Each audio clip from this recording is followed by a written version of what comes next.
Hi, I'm Ernesto Jimenez. I'm a second year at the University of Texas at Austin. I am a radio, television, film major. I produce music. I like to be behind everything that just revolves around music. I'm also a brother of Sigma Lambda Beta International Fraternity Incorporated. I'm a DACA recipient.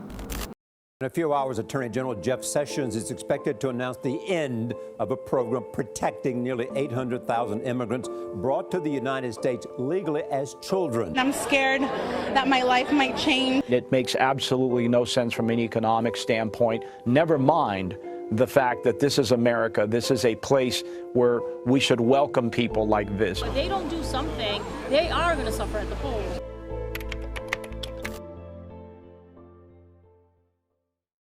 I was born in Mexico, Reynosa, Mexico. My father, he used to work at a bank in Mexico when he met my mother. He got offered a job as a police officer. He was getting good pay. He could support the family. But during this time, it was when everything in Mexico started getting bad.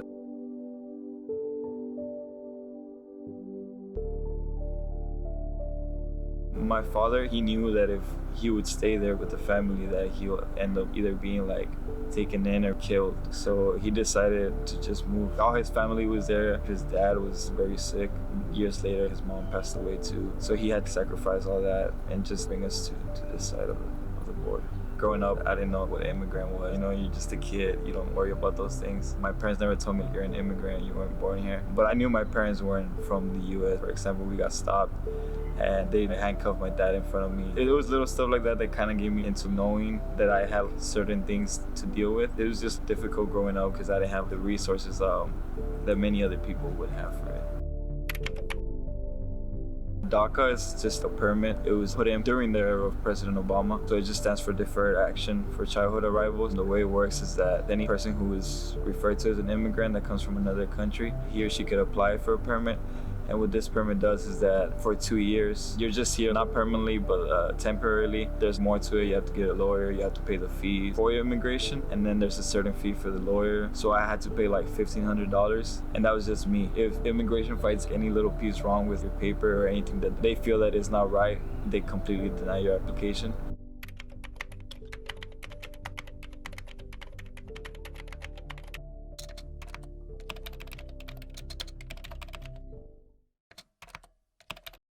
I know a lot of people have the misconception of it being that you get healthcare, that you get all these other privileges. It's really not like that. I haven't gone to a doctor ever, a dentist. If I were to go to a doctor, a dentist, I have to pay out of my own pocket. And people believe that because they give a certain permit to someone that they get all those benefits, and it's not like that. There's also the stereotype of when people say immigrant, they quickly see Mexicans. Literally, the word immigrant is just someone who wasn't born in the United States. I have friends actually who are DACA recipients, and they're from El Salvador, Venezuela, Argentina. They're in the same boat as I am. My sister, she still lives in Mexico, and she gets paid $5 a day to work. Well, minimum here is like $7.25 per hour. It's hard to see how they struggle because it's not the same in the United States as it is in Mexico. To think that they have to provide for the family and schooling and then provide for any other necessities that they have, I don't think my family would have made it.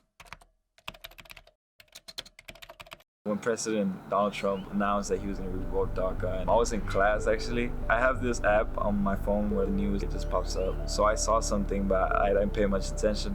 So when I got out, I clicked on it and I read it, and I saw what he was trying to do and what he had announced. That day, I just completely shut down. I missed my class in the afternoon, and I went home. I was just in my room thinking of things that I was gonna do. It was my first semester of college, so I'm still trying to get accustomed to, learning to be on my own, manage my job, my time, school. It's crazy to think that if I were to graduate and then if they were to repeal DACA, literally my degree would be worth nothing. Not that I wasted 4 years, but those 4 years of school can't help me. So it's kind of like overwhelming. My permit was gonna expire in March of this year. To know that in September he's announcing that, it just makes you feel so helpless because that's his decision. For 7 months, you're literally just waiting for it to be over. My parents, I didn't want to call them, I didn't want to worry them. So it was just me on my own trying to deal with the situation that was going on. So I was either gonna have to decide whether to stay in Austin or go back home and miss the opportunity of graduating from the University of Texas. There was just like little things that added up, and yeah, I was just very overwhelmed and upset about it. I feel like the other 800,000 more recipients of DACA, it was just unfair for us because most of us are students. We're literally in school every day. He wanted us to be employed. I believe 92% were employed at the time. Everybody was contributing back to the United States. Everything was going the way the program was supposed to be planned for the US to gain out of it.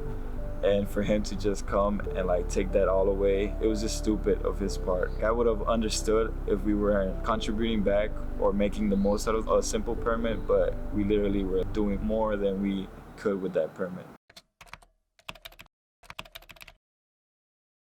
In March, I was back on campus again. Every morning and every night, I would just read the news. I remember like reading that he left it up to Congress. At first, I was upset because he wanted to bring it up and then he didn't want to take the fire for it. It's kind of like a coward action out of him. So I was a little confused on what was gonna happen, but when Congress didn't want to take an action on it, the deadline was just extended. So that gave me more time to breathe and time to, update myself on what I was gonna do. Because yeah, I had 7 months to think about it, but a choice could affect the rest of my life. And I remember just being so thankful about it. Even though it wasn't the decision we wanted, them not deciding actually helped us a bit. So I was okay about it. I believe there's still talks about it. President Trump is still talking about it. But I believe there was a judge in California who realized that what President Trump was trying to do was unconstitutional. So all DACA recipients from before whose permit had expired or were about to expire could renew.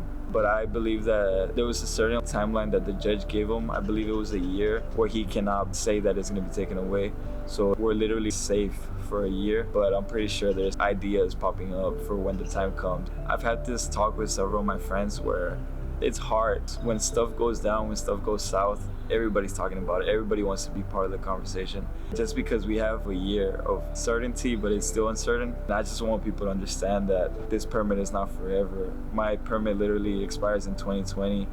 And if it's taken off by that year, I don't know what I'm gonna do next. I want people not to sympathize, but to learn that, we're humans. I don't like the fact that people throw around the word alien. The word itself just dehumanizes us. Why? Why are we different? I didn't decide that I wanted to be born in Mexico. I didn't have no decision in me wanting to come to this side of the United States. But I know that my family, or at least my parents, did it because it was the right decision,